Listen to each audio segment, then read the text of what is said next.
And we're live. Welcome back, everybody, to Behind the ToolBelt, episode 276. I'm your host, Ty Cobb-Backer, and thank you for joining us on this Wednesday edition. Today, we have another special guest. Stay tuned, and we will be back after our short intro from our sponsors.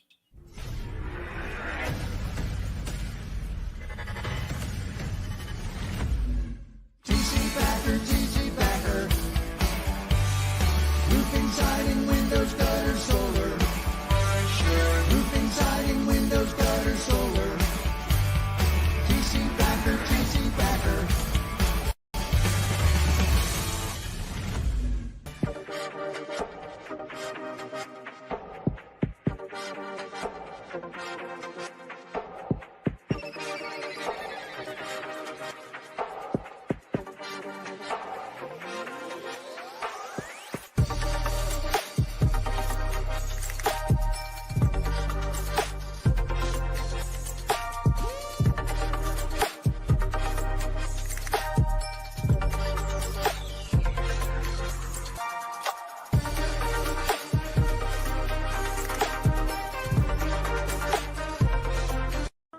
Is your lead flow down? Whether you're a company owner, office staff, salesperson, or installer, you're a roofing rock star.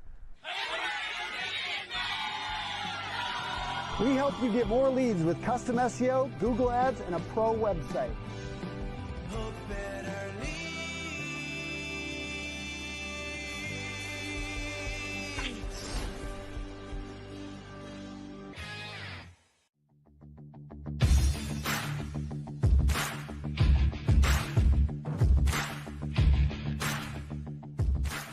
Welcome to Behind the ToolBelt, where the stories are bold, the conversations are real, and the insights come to you live, raw, and uncut. Every week, host Ty Cobb-Backer sits down with game changers, trailblazers, and industry leaders who aren't afraid to tell it like it is. No filters, no scripts, just the truth. Please welcome your host of Behind the ToolBelt, Ty Cobb-Backer. Welcome back to another episode of Behind the ToolBelt, the podcast where we dive into the minds of industry leaders who are changing the game, construction, contracting, and beyond. Today, I have another awesome guest, my friend, Woody Casey. How the hell you doing, buddy? I'm doing good. Thanks for having me. Yeah, thanks for coming all the way up here. So if I didn't mention yet, Woody's in studio live with us today. He flew the whole way up here from Dallas, Texas.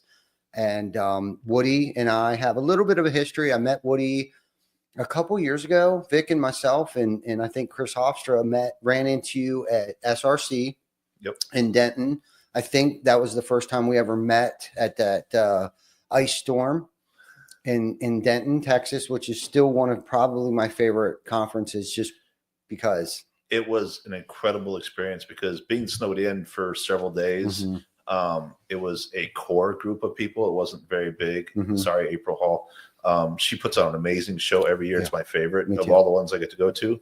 But attendance kind of fell off for her because of that snowstorm. But for those of us that were there, I got to know a lot of people very well in the 3-4 days that we were snowed in. So it was an amazing experience. I wouldn't recommend it for a conference, but having done it, I look back at that's some of the funnest experiences I've had as far as a conference goes, just being confined in a space with people and having to get to know people because you're forced in. For an introvert, it's perfect for me to make me get out of my shell. So yeah, I can agree with that. Same. And most people wouldn't believe it, but I'm also an introverted. But that show was a good show. I got to Stephen Spence. Like you said, there was a core group of people. Stephen Spence with Project Map It. Got to know him real well. And there was a good core group of people. And I think the hotel handled it well as far as like not running out of supplies, because that was like my biggest concern. There's a lot of things that hotel did behind the scenes to make sure that we were taken care of. And one was most people probably don't know this, but the staff didn't go home. They stayed there in the hotel. They gave them rooms. So they were on for a while. They'd be out, they'd get some hours off, and they kind of rotated. But yeah, the staff didn't go home. And so we got to see the same people over and over again. Yeah. And there was the odd night where I happened to stay up all night. having fun. Mm-hmm. And the girl that did the breakfast comes down and she goes, "You guys are down here already?" She goes, "I'll get breakfast." And I'm like, "Holy crap, it's time for breakfast already." Mm-hmm. Yeah, it was a lot of fun. So Yeah. that was an odd fluke for me to be able to stay up all night, because I normally don't do that. Yeah. So, No, we ended up staying up pretty late too. We actually we rented I think it was a Jeep Wagoneer, the new Jeep Wagoneer, 4-wheel drive. We're from up north, so a little ice storm isn't going to affect us. So we went and found a Buc-ee's that was open. Never got to experience Buc-ee's before, and it was an experience that I will never forget. And that place was packed. yeah. Like there was people from all over the country in this one Buc-ee's. I feel like all over the world. It felt like, because nobody was on the road. But when you went to Buc-ee's, it was Roman candle. Buc-ee's is one of those that I didn't realize what a tourist attraction it is. Mm-hmm. Friends of mine from another state were there, and they're like, "Well, we have to go see a Buc-ee's." And Mm-hmm. I'm like, "It's a gas station. Why?" Like, "Well, we've heard about it. We've seen it. You know, it's on our list of things to do." And it's like, okay, but they have gas stations everywhere. Yeah, bucket list. I can believe it. I mean, we've gone to a couple of them. There was the newest one that we've been to is right outside, I think, Greenville, South Carolina, going down 95, or Charlotte, maybe Charlotte, North Carolina, somewhere down 95. For us was the newer, like recently we watched it being built, so we had to stop in there, but I don't think we'll do it again. It's just too busy, too crazy. And we were hauling a trailer, the Behind the ToolBelt trailer, heading south, and it's just too much. I don't know how truck drivers. They don't allow truck drivers in there. Yeah. Okay. Semis aren't allowed in there. Yeah, I don't blame them, because we barely got through with the trailer on the back. Yeah, it says no semis allowed. Okay. So Makes sense. they when they opened their first one, so the first one outside of Texas went to Florida. Mm-hmm. And that was, I mean, it made news, you know, Buc-ee's expanding and all that. I So bet. it's good on them. Mm-hmm. They've created a very definable niche, so to speak. Yep. And you know, they've branded some of their own stuff. Yeah. I was on a plane one time. You talk about happenstance kind of meetings. I'm on a plane one time with the guy that supplies the soda. Little small town guy that just happened to start supplying sodas to Buc-ee's, and Mm-hmm. then his company has expanded because of how big Buc-ee's has gotten. And he's like, I never thought I could get this big, Mm-hmm. let alone have a brand like this that carries me. He goes, I'm getting into other places because of them. So it's one of those things that, you know, the high tide raises all boats kind of a thing. Yeah.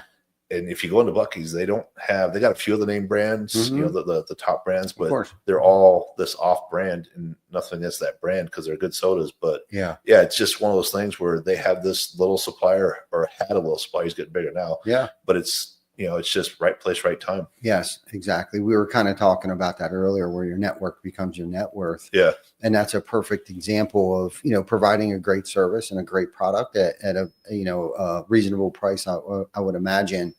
And now he has the opportunity to provide Buc-ee's with all their beverages, or their sodas, that particular soda, I guess.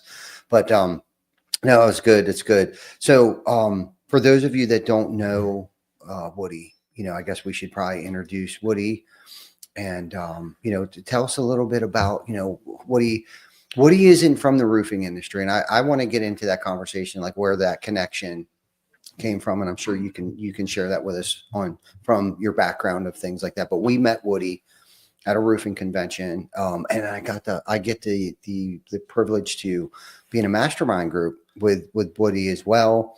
Vic got to share some time with him this past what was it, January? This past January, I think we all went to Cayman, and Woody has been a huge influence on me, especially when it comes to stepping outside my comfort zone. Because scuba diving's not, you know, I don't know, very comfortable at times. It's become comfortable for me, but you've been an inspiration for me of watching you and how relaxed you are in the water. Allows me to know that, you know, this is fun. It reminds me, you know, you watching you and just having fun under the water and stuff like that. So I appreciate that. And I appreciate you a lot. So give us a little background, tell us what industry you're in, and then how you got to this industry. Okay. And then what it was like, what it's like now, and how you got here. So what you're saying and what I'm hearing is you want me to talk for 3 hours nonstop. You put it into at least 30 minutes. Yeah. My name is Woody Casey. I'm the owner of AJ's Dent. We are a paintless dent repair company. We fix hail damage on cars, minor dents, door dings, that kind of stuff without having to paint the car. I got in the industry in 95. Kind of a fluke. I was working in Omaha, Nebraska. Shout out to Eric. I was working at a place called Q's Automotive. And having graduated college a couple years before, and having realized that I was not built for corporate, I was not built to sit in the cubicle, and I was not built to play nice in those kind of settings. I learned I was fine in college, but when I got out of college, I realized that there's no filter between my brain and my mouth runs faster than my brain. So being in a corporate structure wasn't going to work for me. So I was working in an automotive industry, which growing up on a farm, I've got very good skills with cars, and I can fix almost anything except clocks.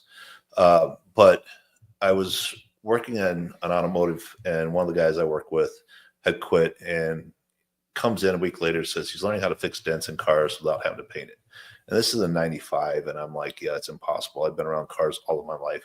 If there was anything out there like that, I would have heard about it. He goes, no, it's true. And so I went and checked it out, interviewed, got hired, and started my career there.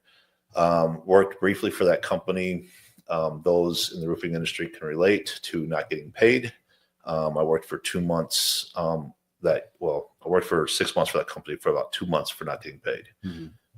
Left that company. There's a short story about how we got AJ's Dent, the name, but went on and started my own business and started working as a subcontractor for other people.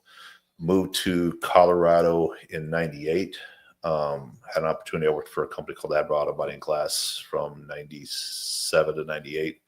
They opened up some stores out there. I went out there. We parted ways about 6 months later, and I started on my own.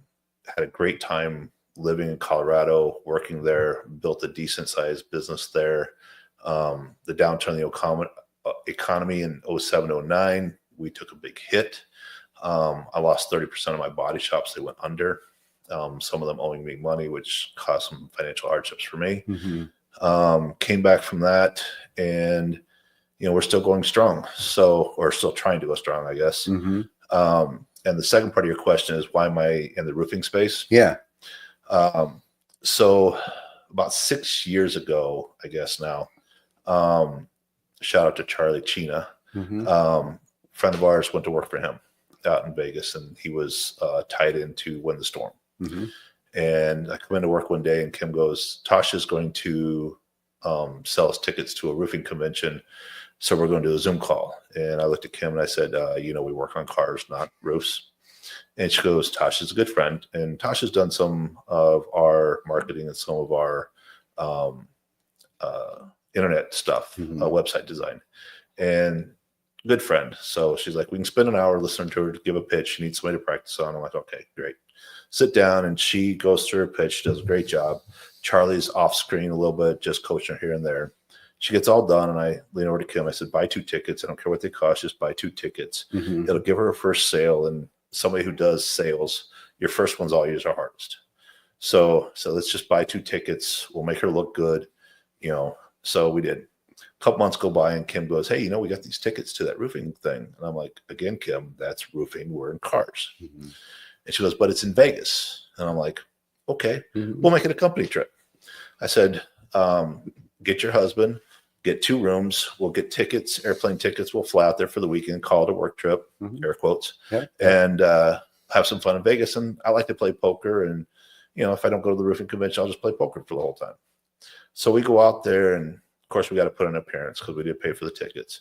So we go down, and the first people we run into is the Valor Roofing out of Denver, Colorado, friends of ours. I'm like, oh, well, there might be people here we know. So start walking around. This is the first time I ever saw Sam Taggart. I watched these guys get up on stage and get awards for being $1 million producers. And I was in the process of trying to hire outside salespeople. And there was some roofing companies, a lot of roofing companies there, and starting to have conversations with them, realizing that we have a lot of things in common. We have to deal with adjusters who don't know what they're doing.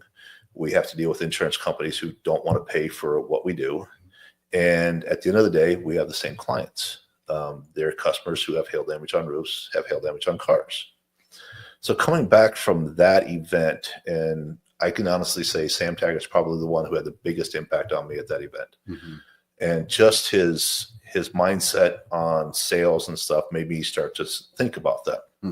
So coming back, I sat down with Kim and our IT guy, and he said, I want something that I can present to roofing companies. There's plenty of crossover between roofers and paintless dent repair people. And I know plenty of companies in my industry that will see a roofer, a sales guy walking down the street and say, hey, for every car you bring me, I'll give you a couple $100. So that guy spends half his day shuttling cars back and forth for this PDR company, paintless dent repair company. And the guy who's paying him to be on the doors is losing money. So I didn't want to do that. So I wanted something that was transparent, something that I could be held accountable for, because going into it, I realized that those clients are the roofing company's clients, not mine. So I have to be at a high standard in order to get them to refer, because you don't want to refer somebody that's going to do a bad job. Right.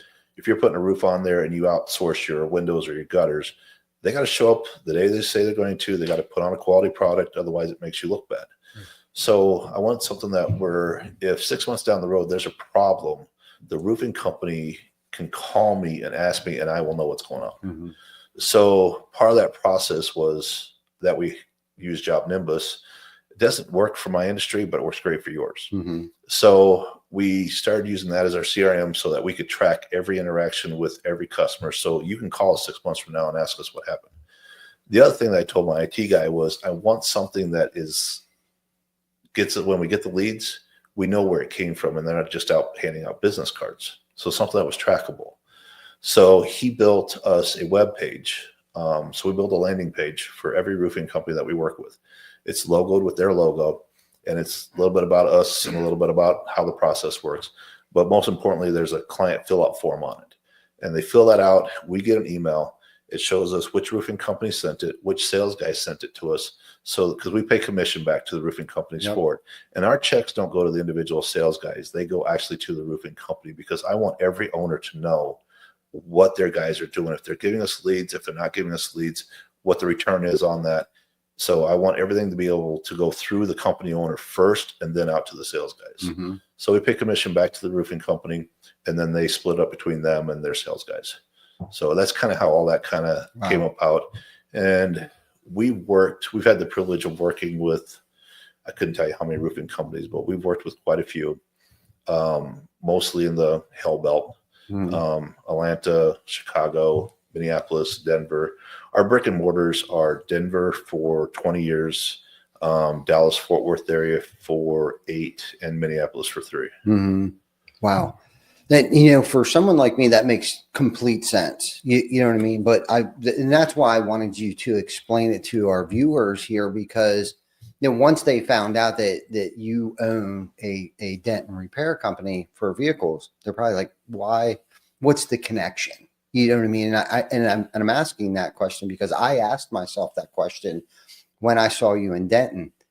So that's why I wanted to explain to you. But that makes so much sense. And it's a funny story too about Wind the Storm. It's funny how Wind the Storm has had such an impact on our industry, whether people want to admit that or not.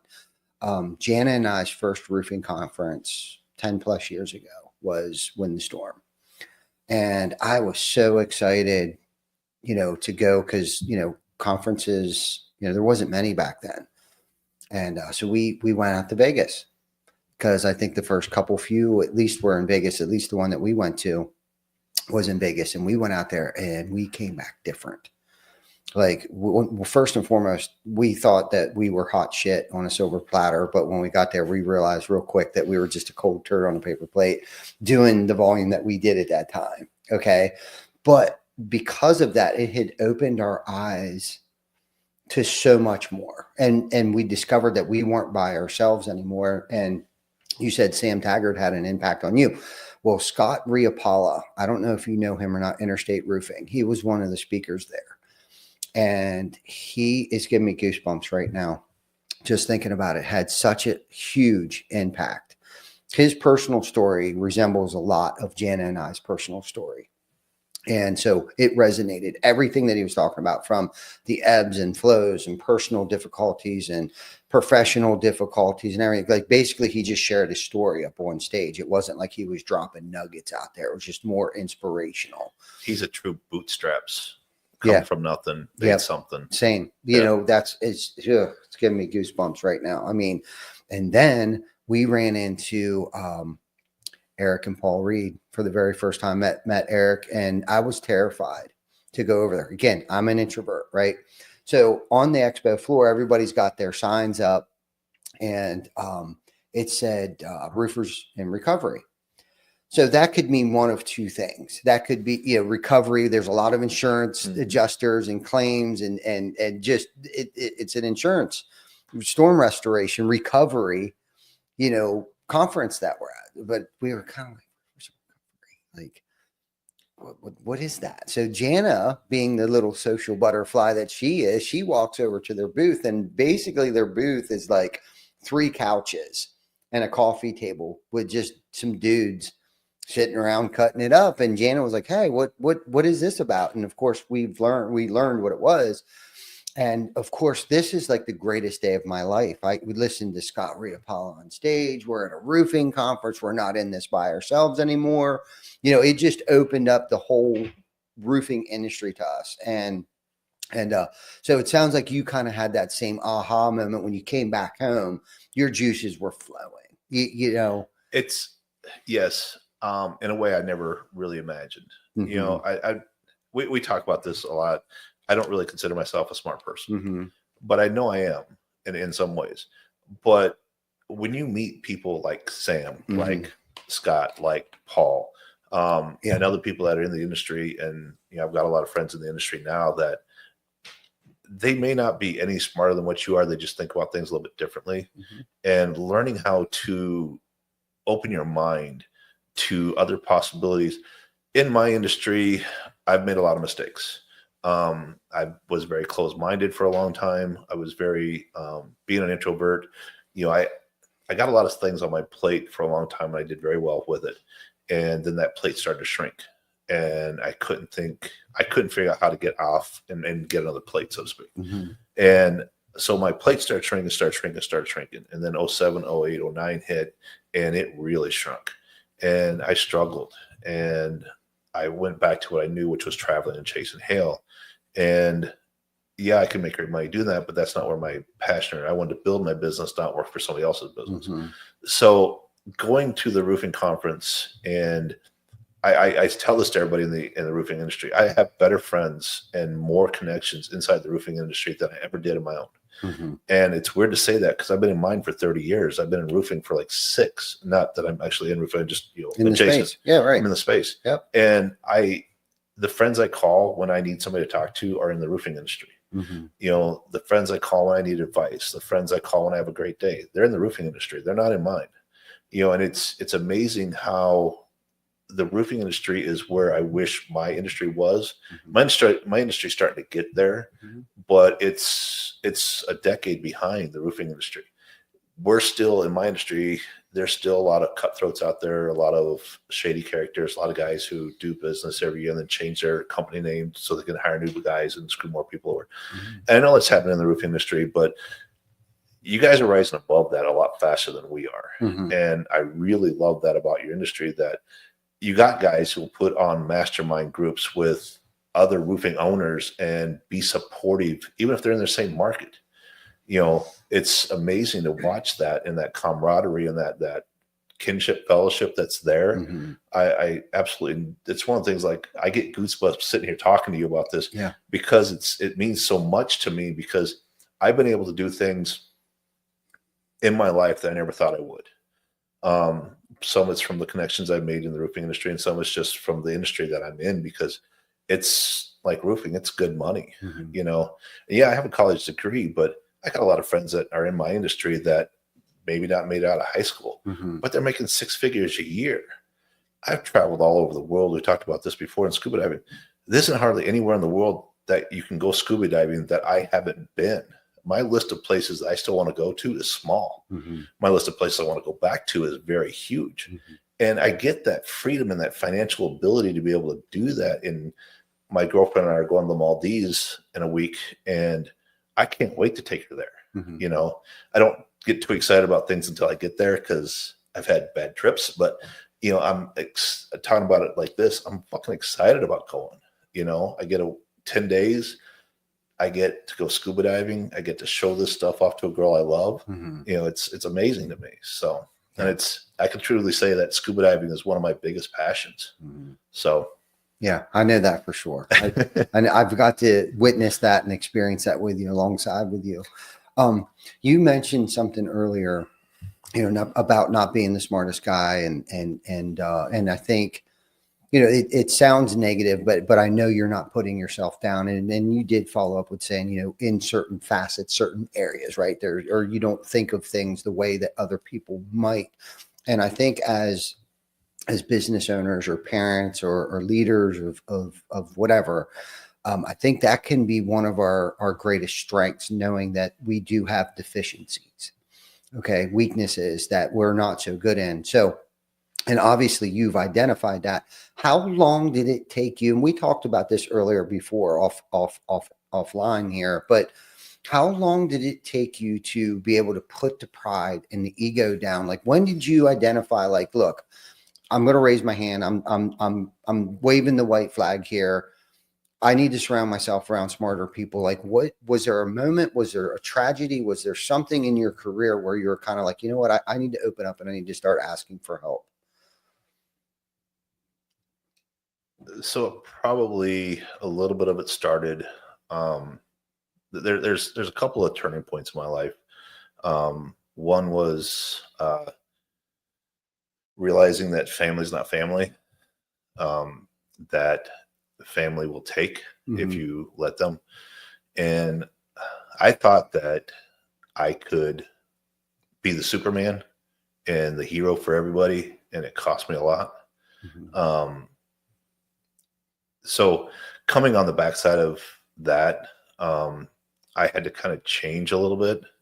But when I say I had to change, it probably took me 3 or 4 years.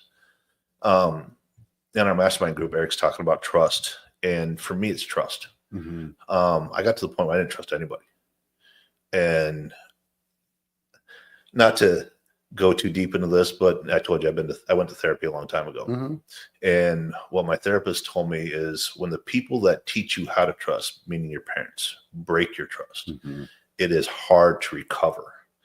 And so there's a point in my life, and I can't pinpoint it specifically, but it's probably 8-9 years ago, where I kind of just threw my hands up and said, okay, God, if this is what this is the way you're going to treat me, I'm just going to just open up and let everything happen that can possibly happen to me.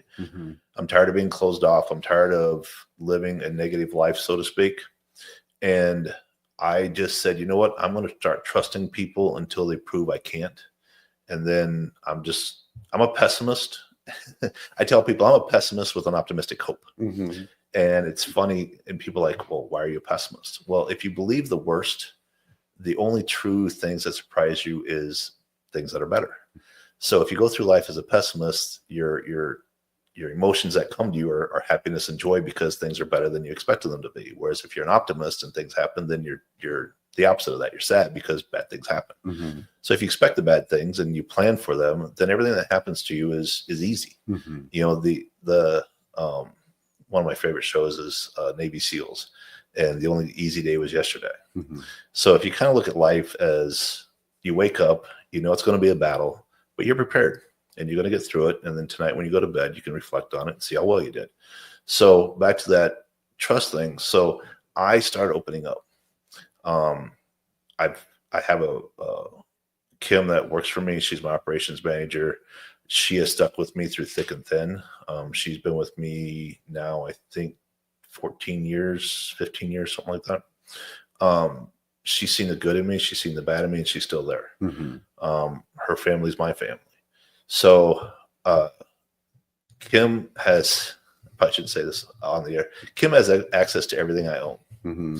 If she really wanted to screw me over, she could. She's probably the one person in my life that has, she has my personal bank accounts. She has all my information. She has every password I have, because she's the person who runs most of my business life and my finances. I have to trust her to do that. Mm-hmm. And I do. She's been a wonderful person in my life. She's happily married, so not to me. Yeah, right. But yeah, it's trusting her was probably one of the ways that got me to start trusting others. And I look at people who are surrounded by a lot of great friends, and I tell people I don't have a lot of great friends. I have a few friends that I greatly admire and appreciate. But over the last 6-8 years, my friendship circle has grown immensely to, I couldn't even tell you how many friends I have now. It's been a complete changing. But back to your original question was, I don't know when that really took hold in my life. Yeah. It's been a very gradual climb for me. Mm-hmm. It's something I struggle with. Yeah. We talked about judging people based on appearances earlier. I still fall guilty of that. And I'm pleasantly surprised a lot when people aren't what they thought they were in a negative way. So, yeah, no, great response. I like, it was a great answer. Like, very rambling. Not knowing when that exactly took place in its progress, right? It takes time, I think, because I was just sitting here thinking back to, like, that I'm still not perfect at, I still want to know all the answers. I still want to be Superman. I still want to get in there and help people. But I think there was a tragedy in my life where it began, I think, and it may have started even before then, but, and I talk about this a lot, it was the passing of my mom. And before she passed away, I had the privilege to have her move in with us for a couple of years up until she literally passed away in our home. And, we were out one night and everything came through my cell phone. Everything came through. I mean, all of it, sales calls, repairs, service, everything, leads. It was the company phone. And I always answered it, but I was really burning both candles at the end here.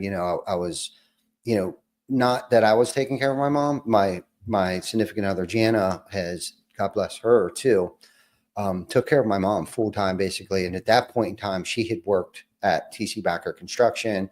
My son busted out 2 kids back to back. We got 2 beautiful grandchildren. So at that time, it was kind of like a decision we had to make. Jana, who I had lost, who was my ride or die co-pilot and drove me, because I had lost my license for a long time. I think almost 15 years total. And so Jana drove me to the appointments, sales calls, I mean, all of it, measurements, meetings, all kinds of stuff. But anyhow, we decided for her to be a stay-at-home grandmom and take care of my mom at the same time, which was beautiful for both my mom, her, and the grandchildren, Joel and Quinn. And so I had lost, my voice of reasoning. Not that I couldn't talk to Jana, but she wasn't with me every day. But anyhow, we went out to dinner one night, and my mom said 2 things to me that were very profound. And we've heard these a lot, but I heard it. First thing she said to me is that life is too short. No shit, right? Looking at a woman who's battling her second bout with cancer. And she said, you need help, was the second thing she said to me. And boy, she had no idea how true that was, psychologically, physically, mentally, emotionally at that point in time, because the phone rang.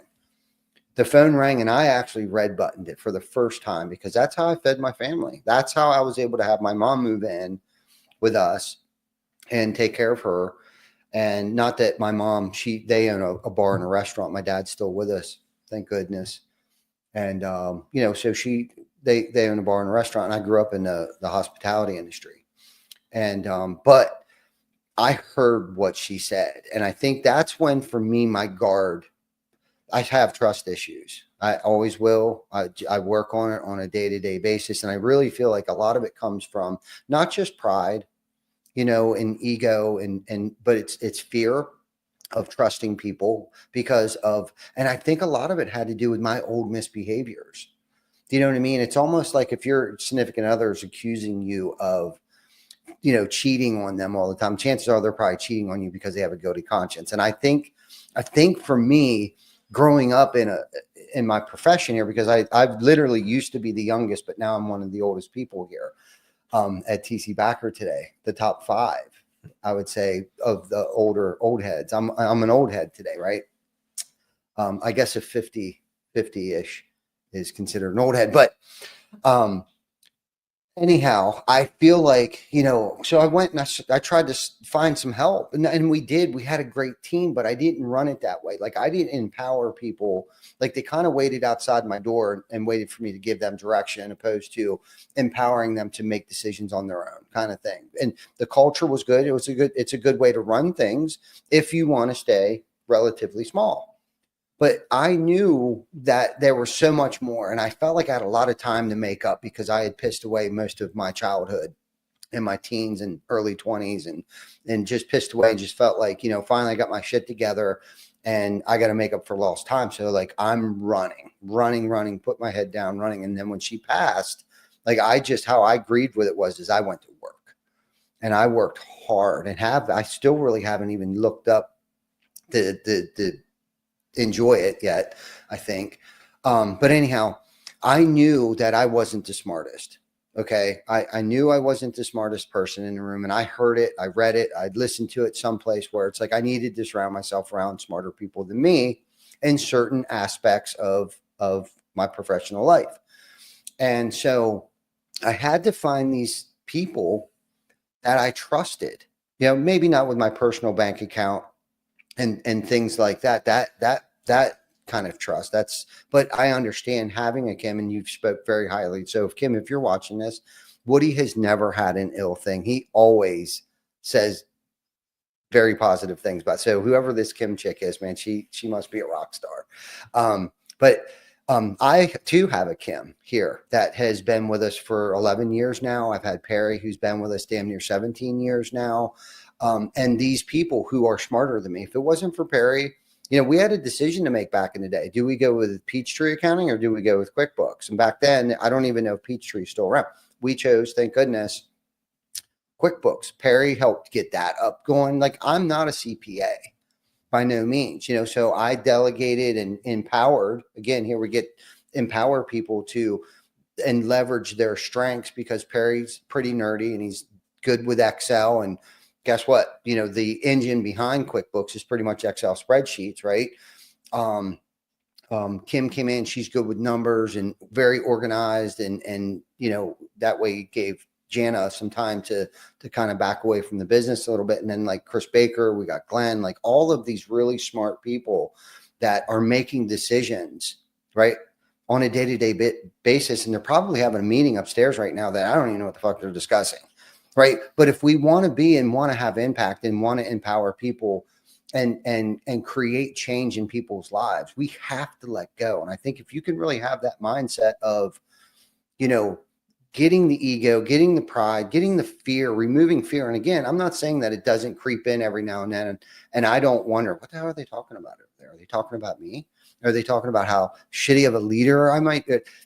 And that's crazy talk. Do you know what I mean? But I do feed myself shit sometimes, and I know that I'm the only one that can really blow this thing up, meaning in a bad way. If I stormed out, if I'm having a bad day and I take it out on them or and rip away that responsibility that I gave them. And I think by me removing that nobody can do it as quick and as fast and as hard and as long as I can, because I thought that I held on to everything for so long, too long, and thought nobody could do it any better. This is what's crazy is I think everybody in this building has done everything that I've ever done way better than I could do it then and definitely now. For me, it was control. I'm a control freak. Mm-hmm. I want to know everything. Like you said, I know everything, mm-hmm. and I want to be involved in everything. Mm-hmm. And one of those side effects of not trusting people is not sharing. Mm-hmm. Yes. And I don't know if Kim knows I tell this story, but I owned a men's salon for almost a year. And Kim made a mistake one day. So I came in the next day and we were going to have a conversation about it. And I said, why did you make this decision? And she goes, because of this, this, and this. And I was like, well, what about this, this, and this? She goes, well, I didn't know that. And my problem is information. I was always taught information is power, and, you know, power is what you want. Mm-hmm.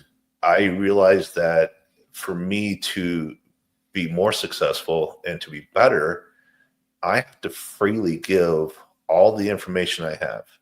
You may not agree with it and you may not understand it or whatever, but it's my job. And I tell people and this all the time that I'm going to overshare. I talk too much. I know that. Mm-hmm. And I'm going to tell you too many things about myself, about my personal life, about all the bad things about me.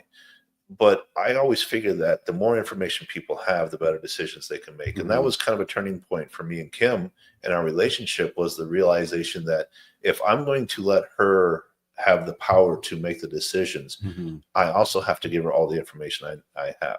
Mm-hmm. And I tell people this all the time. If I die tomorrow, the company's not going to suffer. But if Kim dies or quits, Mm-hmm. I'm screwed. Mm-hmm.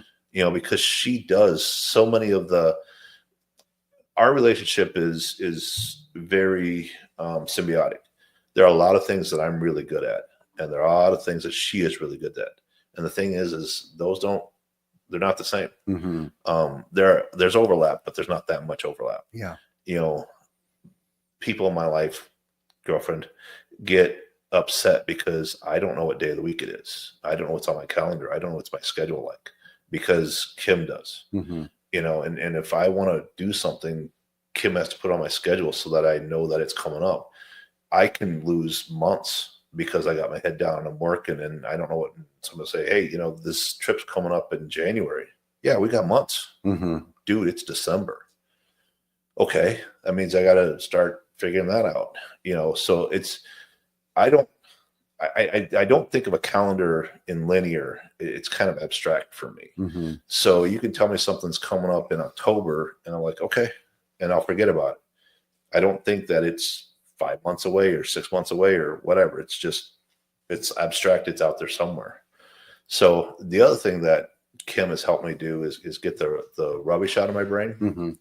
I'll come in, and we don't do it now as much as I used to, but we have what we call data dump days, where I'll come in and I'll have 15 different things rolling around my head, and I can't think straight because they're cluttering up my mind. Mm-hmm. And so I'll tell Kim, and she'll write them all down, and then we'll go through and cross out the ones that are bad ideas, and we'll look at other things about, hey, let's find somebody that can do this for us or do that, or this is something we're going to work on. Mm-hmm. And unfortunately for Kim, a lot of that falls on her shoulders to get that stuff done, because I think of these things and then I need to implement them, but I have no idea how to implement them. So I have to make her go find somebody that can implement that or teach us how to implement it or make us better. So yeah, for me, it was learning to give up control, and I still struggle with that. Yeah. You know? Yeah, me too. Me too. And I think transparency, you touched on transparency there. It's like the more information that we divulge, the better off we are, because the more that we hold on to and the less that they know, they can't perform at the level that we're expecting them to perform at unless mistakes are made. Right. You know what I mean? Because she made a mistake. And I think we deal with that too. And realize those aha moments. Like, it sounds like you had like an aha moment, like, well, no shit. I tell everybody that story about Kim, and I know Kim takes it good naturedly, like she should, but you know, for me, that's so key for a lot of us, that we were talking about salespeople and giving in and potential. And, you know, we look at people and we hire them based on what we think they can accomplish. Mm-hmm. And then when they don't, is it because we didn't pour enough into them, or they're not performing on their own? And me just pouring everything I can into somebody, one, I get emotionally attached to that person as an individual. I don't want them to fail, Mm-hmm. but also having enough realization that you can't make somebody succeed if they don't have the drive, the work ethic to show up every day and get it done. You can train somebody to be the best, but if they never implement it, they're never going to be. Mm-hmm. So that's kind of that dichotomy. And we talked about that. I told you about that NFL coach that said, son, your potential is going to get me fired. Mm-hmm. And I have to remind myself of that when I am looking at somebody's performance, is, are they performing to where they should be?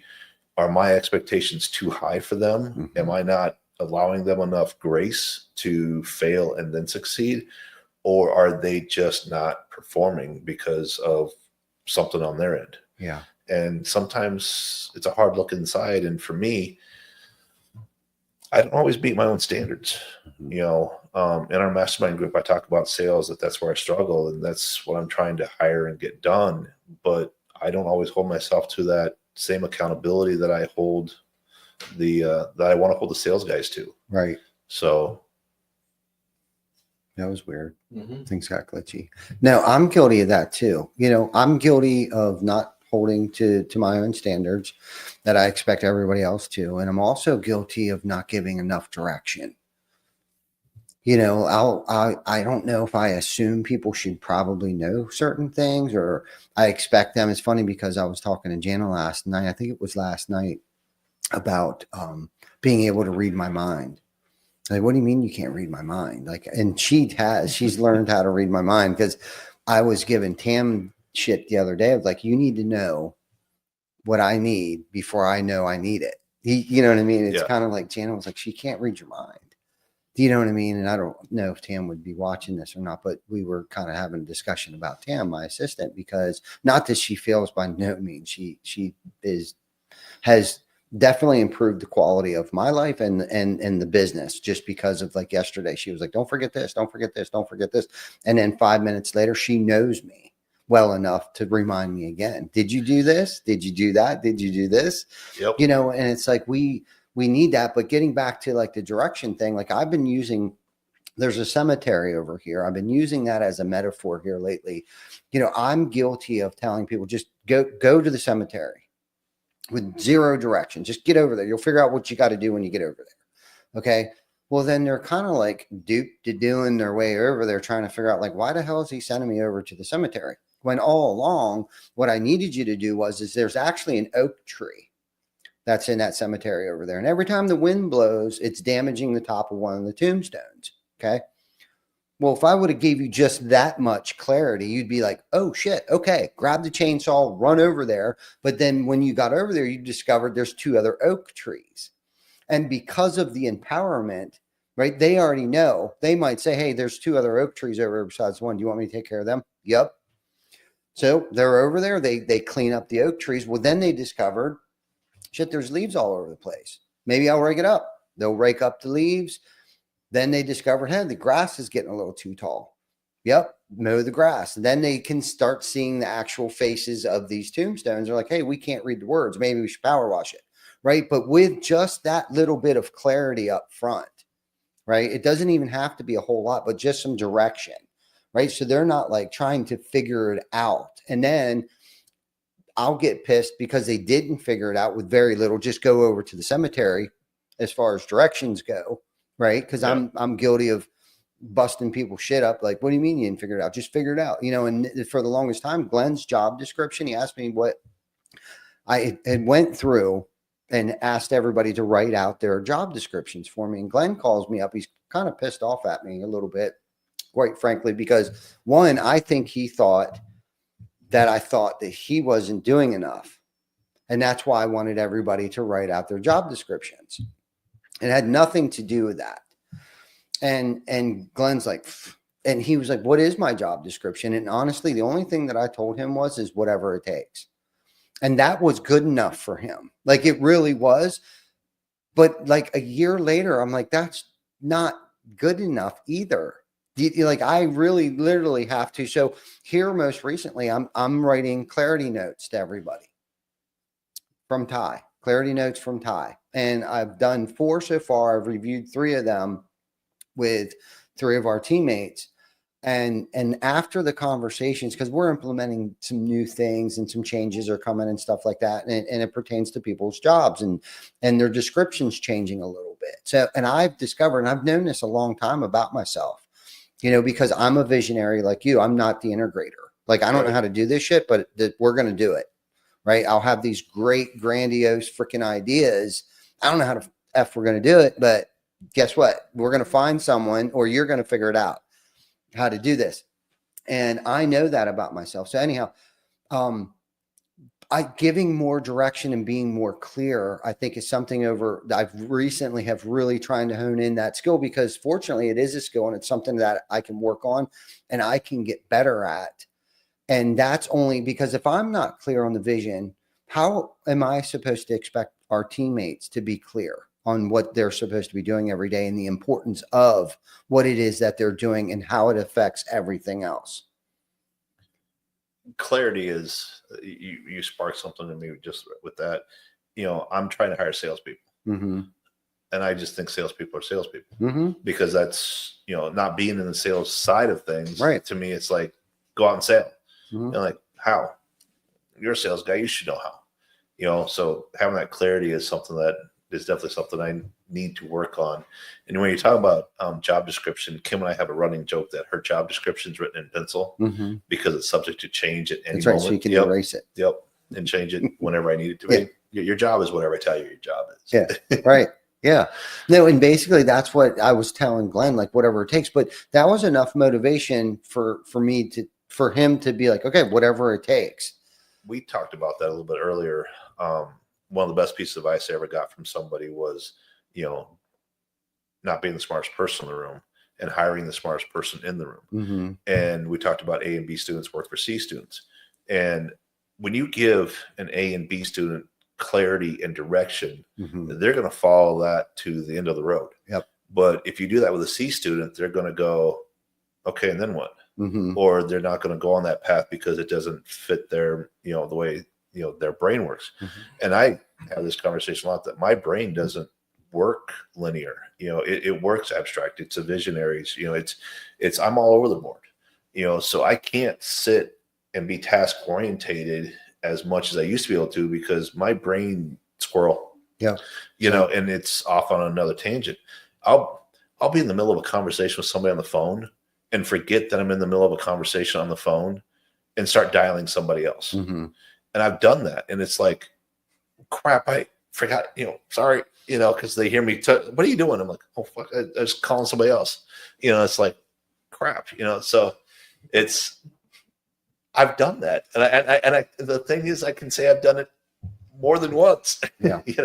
So my brain just doesn't always work the way other people's do it. It took me a long time to realize that it was okay to do that. Yeah. And to be that way. Mm-hmm. That's probably when you're talking about, coming into your own and figuring out your own path. That for me, one of the biggest realizations, and I saw, and I told a friend of mine this a long time ago, that they asked what I was thinking. And I said, you really want to know what I'm thinking? Or, like, yeah. I'm like, okay, imagine a merry-go-round with 12 horses on it. You got the lights, you got the music, you got the disco ball in the middle. It's flashing lights. It's loud.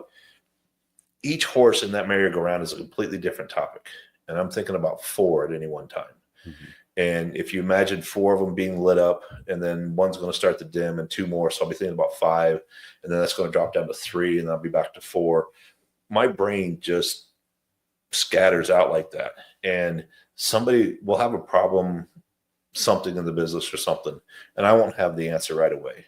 And I will kind of ignore it. And all of a sudden in the back of my brain comes this flashing beacon of, oh, here's how it's solved. Mm-hmm. Here's how you fix it. Here's your operation. Here's the plan, the procedure, whatever. And it just shows up in my brain. But if I sit there and concentrate on it and try and fix it, I can't get the answer. But if I let the back of my brain just have at it, it's amazing. It'll come to me either late at night or first thing in the morning. And all of a sudden, like, oh yeah, that's how we do it. So yeah. No, I'm a lot of the same. It's funny you were talking about trying to call somebody else while you're already on the phone with somebody else. Yesterday, I caught myself. I called somebody and put my phone down and jumped on my laptop. Literally forgot that I called somebody and I could hear them. And I was like, oh shit. They're like, Ty, because I didn't have it on speakerphone. Yeah. So I'm guilty of similar things to myself, because my brain, it moves 100 miles an hour. And for me, I call it my twilight. Some of my best solutions or ideas come to me right before, I don't know if I'm waking up, but I'm still asleep.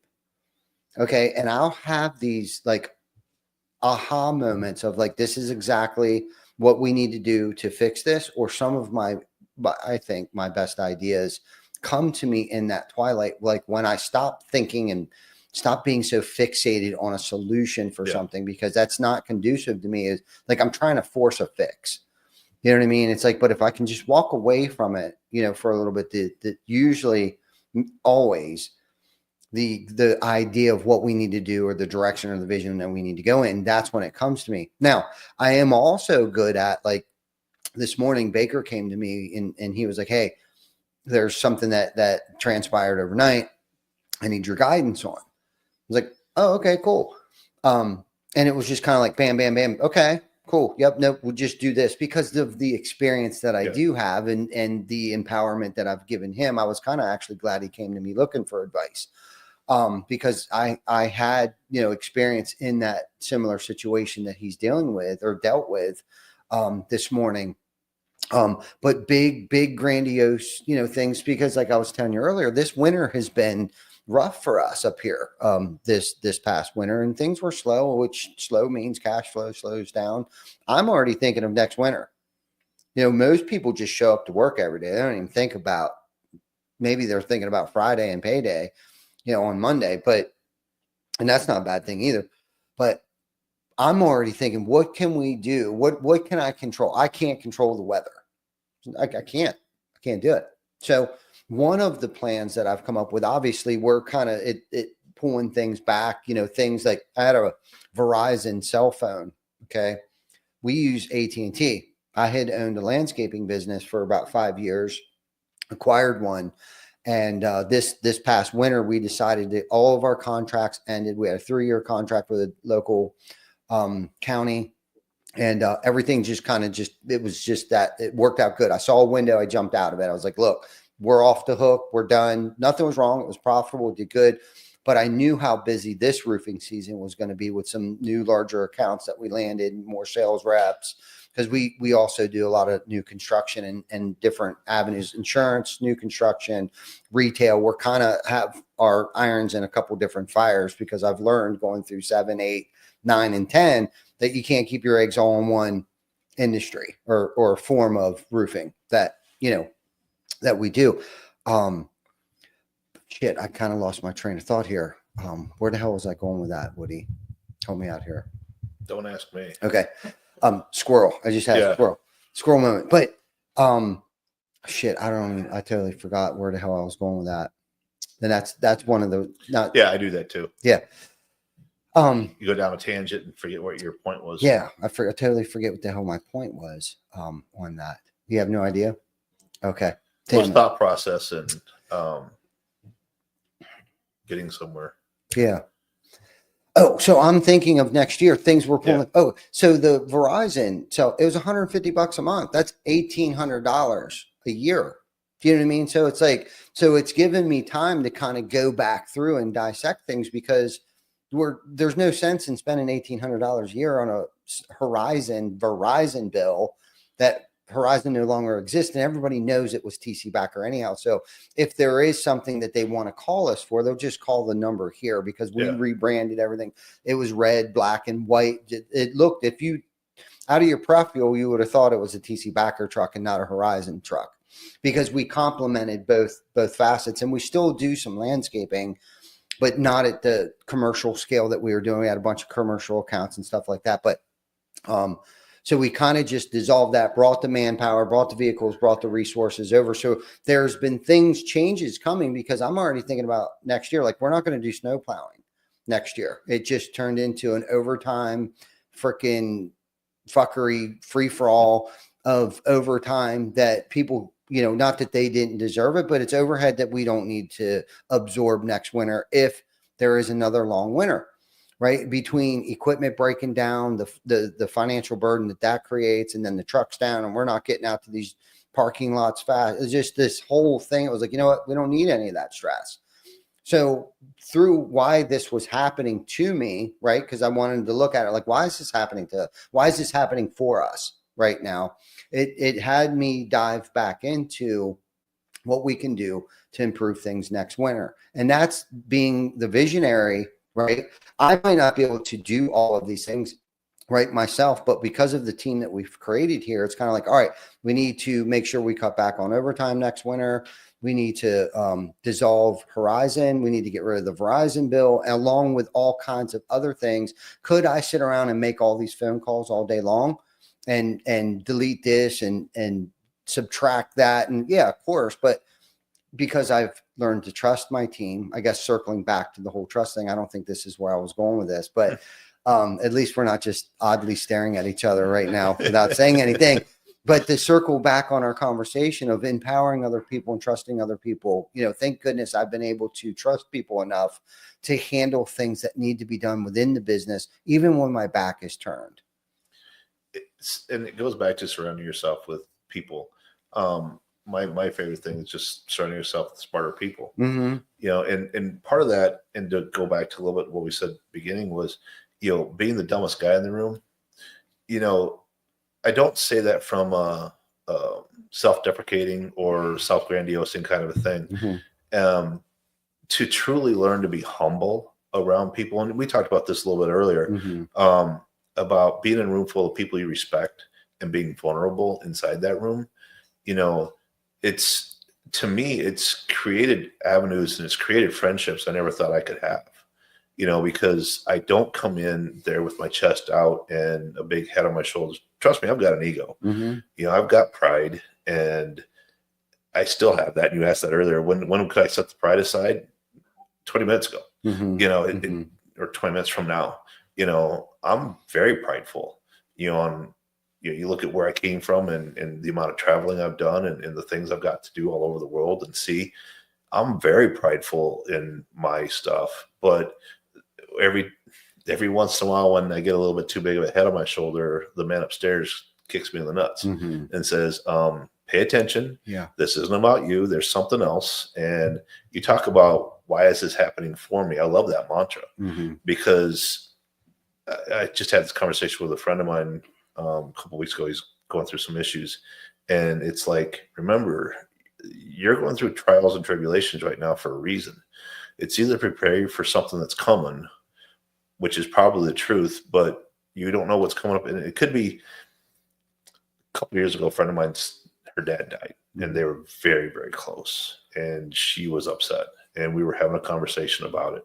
And she's like, I can't understand why God would take such a wonderful human being, my father, Mm-hmm. this, that. And I said, you have no idea. I said, there may be a time when you're standing at the airport and you're in line with somebody who just lost their father, and you can offer words of comfort and words of wisdom to them. Mm-hmm. And it may be only a 5-minute conversation, but that conversation could mean the world to that person. Mm-hmm. And without you having gone through what you went through, you wouldn't have been able to help that person in that moment. So yeah, our lives get hard. Our lives get tough. And there are things that I've gone through that I'm like, why do I have to go through this? Why is this happening to me? Mm-hmm. We talked about my 2023 year, which was a crap year of a year for me. I don't know why I went through that. I'll probably never know, but I got through it. There are times where I was outside kicking a tree because I was just angry at the world and angry at everything. Mm-hmm. But I got through it. I'm not as financially set as I would like to be where I'm at right in my life right now, but there's a path forward. And every day, like I said, we get up and we take that extra step and we go one more step, and pretty soon you're going to be there. So, it's truly being humble is very hard. It's a lot harder to be humble than it is to be prideful. And we talked about being comfortable, being uncomfortable, and that's part of it. I'm putting myself in places where I'm extremely uncomfortable. Roofing shows, conferences. Last year, I spoke at 3 of Chad Michael's events. Mm-hmm. The smallest was 150, largest was like 300. Wow. Being up in front of there for 10 minutes terrifies me. I get tunnel vision. I have a hard time just putting words in front of each other just to get them out. And I've only got, the first time I spoke was like 3 minutes. Mm-hmm. The last time I spoke was 9. I got more comfortable doing it, and it wasn't as bad. So, but yeah, it's still tough. Yeah, it is. Being resilient too, bouncing back, after bad news or a bad situation or even a bad year, and having the tenacity to just keep moving forward. I think that's the thing about entrepreneurship, that social media lately or nowadays or always has been doesn't show, that it's always the glam shots, and it's never the ugly stuff. And if it is ugly stuff, it's usually somebody pointing other people's shit out, right? And they're probably the ones that are pointing the finger have three pointing back at them. Yeah. You know what I mean? And this isn't easy, and it hasn't been easy. It's, we've been doing this for 17 years now, and it's not been easy. There's always, a correction year here and there thrown in the mix, or just an off year. And it always looks pretty on the outside, but it isn't. It can quite frankly get pretty ugly at times. That's one of those things about social media is nobody ever posts their negatives. Mm-hmm. It's all about the trips, the pictures, the wow moments, Mm-hmm. but you don't see the 23 hours and 50 minutes of all the crap they got through to get that 10 minutes. Mm-hmm. And I'm as guilty of this as anybody, being jealous of other people's success. And I've had to teach myself to be grateful for other people's success, and to offer genuine words of, I am so proud of what you accomplished. You and I talked about what happened to us in the past and things like that. Mm-hmm. Where you're at today isn't anywhere near where you used to be. Mm-hmm. Congratulations. Being able to say that and genuinely mean that, sometimes it's a struggle for me, because you look at people who you don't think work as hard as you do or put in the effort you did, and they were blessed with a storm at the right time, or they hired the right person to create their sales team that made them millions of dollars. And you're like, I went over here struggling trying to figure that out. Why are they winning and I'm losing? Yeah. They're just winning differently. You're still winning. If you wake up every day and you go to work and you're trying, you're still winning. Mm-hmm. And congratulations for that. But sometimes it's a struggle, and it's pride saying, why is it them and not me? Yeah. So having kind of trying hard to put my pride and my jealousy aside, which I struggle with, to be able to be happy for other people's accomplishments. To me, that's one of the biggest things that probably turned the corner in my life, was that attitude of gratitude, that you learn that, dude, just because somebody else is successful doesn't mean you can't be. Yeah. It's not like there's limited amount of success out there, and everybody's success is different. You look at, I'll use my mom's generation for an example. Their greatest success was raising a family. Mm-hmm. They didn't care about jobs outside of the home for the most part. But nowadays, that level, they don't look on them the same way. But you raise kids and put them out in the world and they're doing fine and successful, Mm-hmm. that's success. Yeah. That's just a different level of success. You can see guys who have all the money in the world and a crappy home life. Mm-hmm. Their kids are worthless, and they may be successful in business, but they're not successful at home. So success is relative to how you define it. So yeah, however you want to grade that. Now, it's funny you brought that up, because yesterday I felt like I had a pretty successful day, and it wasn't financially, it wasn't, monetarily, it wasn't even professionally. I felt like, Jana had to go to the doctors and get some medical procedures done. And I was grateful that I was able to leave work and go and be there for that, and take her and bring her home. And then later that day, my son called me, twisted his ankle, and he called me. Right. I picked him up. I was available. Right. And we were sitting in urgent care last night for a couple hours. And, I wasn't like, gosh, dang kids, I got better things to do. My mindset was, man, how grateful am I? I would rather not be anywhere else but right here with him right now. And I felt like that, to me, in that moment, because I don't always have those moments, that attitude of gratitude of how successful that to me, I had a successful day. I was there for my family all day doing dad shit. You know what I mean? Yeah. And how grateful I was to be able to do it. I was also at work. I was in and out doing, I didn't let anything over here fall to the wayside or anything like that, but that's not what I meant by the successful part of it. The successful part of it is that I was there for the household. You know what I mean? Because Jana's usually the one holding the fort down. You know what I mean? She works her ass off now more than she probably did when she worked here at TC Backer every single day, taking care of all of us knuckleheads on a day to day. And it wasn't even like, it's my turn. You know what I mean? To babysit, I don't babysit my children. I'm a fucking father today. You know what I mean? And do dad shit. And that's how really, I look at work as success too, but not as important as I used to. Like my priorities are a little bit different today. And I think that just is maturing as an adult today a little bit and not letting my ego and selfishness get in the way of like, man, I should be at work right now and making money. And, it's not, you can have all the money in the world and still be miserable as hell, and I've been there, I've done that. And you know what? It comes and goes and ebbs and flows, man. And it's like, I had to seek out happiness in other realms outside of money. When Junior, my son, was little, I did pretty well. Not great by anybody's standards, but I did well. And I didn't make six figures in a year. My average years were 40 to 60, but I was a stay-at-home dad.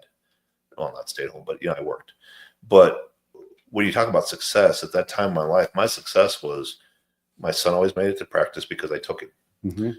I never missed a game. From the time he started soccer up until high school, I went to every practice, every game. I think in all those years, I think I can count on one hand the number of practices I missed because I was out of town. But to me, that's my greatest achievement, was being able to do that for him. And for me, I mean, now that, he's on his own and 32, and yes, I am that much older. But that's one of those things I think about, are those days of watching him practice and watching him play and just being on the sidelines, just enjoying the fact that I got to do that. I'll take that to my grave. So no doubt, man. No doubt. Well, we've been on here for an hour and 12 minutes, and it's getting to be close to 1:30 here, Woody. And I know you got to take off soon, but I do. Thank you for sharing your insight with our audience, man. Thanks for having me. Yeah, hope it was entertaining for everybody. No, it was great. It was great. You did a great job. So thank you so much for coming on, and thank you everyone for joining us on this episode of Behind the ToolBelt. And if you found any value in today's episode, share it with someone in your crew, and make sure you subscribe for more interviews with leaders in our trade. So until next week, you guys take care of each other. And again, Woody, thank you for joining us. Thank you for having me. Yep. You guys have a great day.